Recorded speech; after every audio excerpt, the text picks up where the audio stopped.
Hey there everybody, and welcome to Cathlist. Today we're talking about 12-year-old Maria Goretti, formerly the youngest saint ever canonized by the Roman Catholic Church.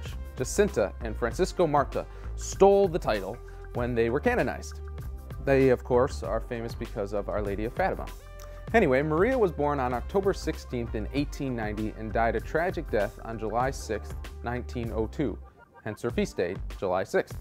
But we've got a lot to fill you in on between young Maria's birth and death, so stick around.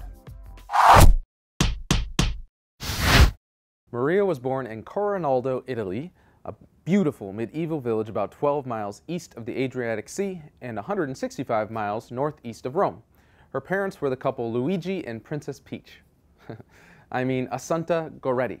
They were incredibly poor and had a very difficult life, but even in spite of that, were a very close family. Maria was the third of 7 children, 4 boys, 3 girls, and all had excellent Italian names like Sandrino and Angelo and Ursilia. And I'm Princess Angelina Contessa Luisa Francesca Banana Fanafofu. Did you know by the time Maria was 6 years old in 1896, the Gorettis were so poor they had to give up their own farm and move, taking residence and working on a farm about 50 miles outside of Rome. 3 years later, they had to move again to modern-day Lazio. Lazio is even closer to the Eternal City, which must have been some comfort to the Goretti family, though the odds of them ever getting there, to Rome, for pilgrimage were probably pretty low. They shared a building with the Serenelli family, including the alcoholic Giovanni and his son Alessandro, and believe me, we'll hear more about him later. Maria's father, Luigi, died of malaria when she was 9 years old, forcing Assunta to go work in the fields. While her family farmed, pious Maria kept house, cooking, cleaning, mending clothes, and watching the baby Teresa. I'm pretty sure my only chore when I was 9 years old was like to take out the trash, and I pretty much complained about that. And I was probably supposed to empty the dishwasher too, but I don't know. I didn't do it. Sorry, Mom. Given they were so poor, Maria never went to school and therefore never learned to read or write. Italian law did require 4 years of public schooling, but the Goretti family likely just ignored this requirement.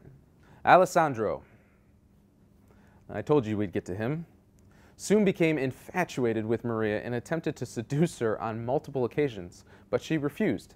When Maria was 12 years old, on July 5th, 1902, Alessandro tried to rape her.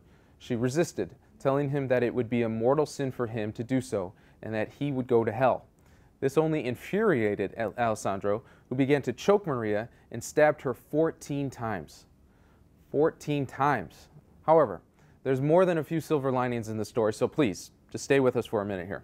Her mother, Assunta, discovered the dying Maria when she came in to check on the baby, since she heard her crying from outside. She rushed Maria to the hospital, where she underwent emergency surgery. Her wounds were too extensive, though, and the surgeon couldn't do much to help her, so he asked her to think of him in paradise.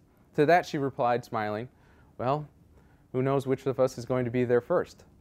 The surgeon clearly didn't get the joke, because he said, "You, Maria," which, talk about bedside manner, and she said she would gladly think of him. She then expressed concern for her mother's well-being.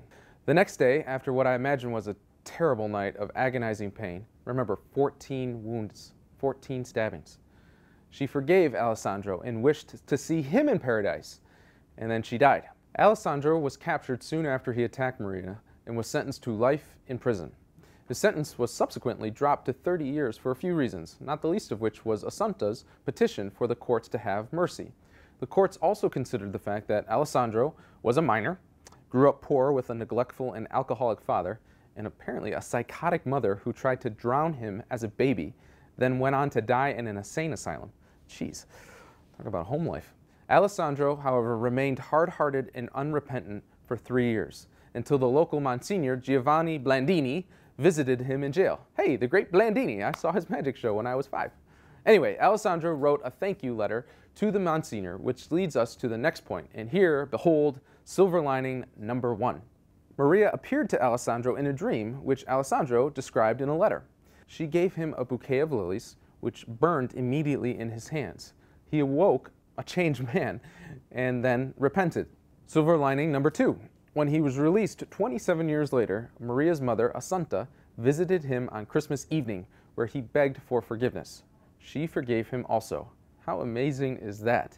This guy murders your daughter, and you have the courage and love necessary to not only visit him, but petition for a shorter sentence and then forgive him.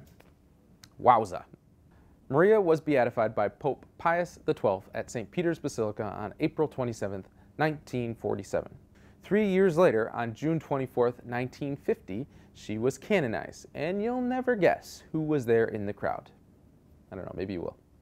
Number 1, her mother, a santa, and you guessed it, her murderer, Alessandro. And finally, just to top off this incredible story of forgiveness, what happened to Alessandro Serenelli? Well, he became a lay brother of the Order of Friars Minor Capuchin. That's a mouthful. And he lived in their monastery and worked as a gardener and receptionist until his death in 1970. It's like, welcome. I killed Maria Goretti. Welcome to our convent. Not convent, it's a brotherhood. Shoot. What a story. And that's all the time we have for now, folks. Thank you for watching this episode of Cathlist. I'm Pete Burak, and we'll see you next week.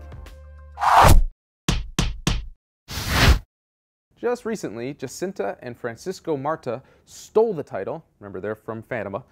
And no, I don't want to do that.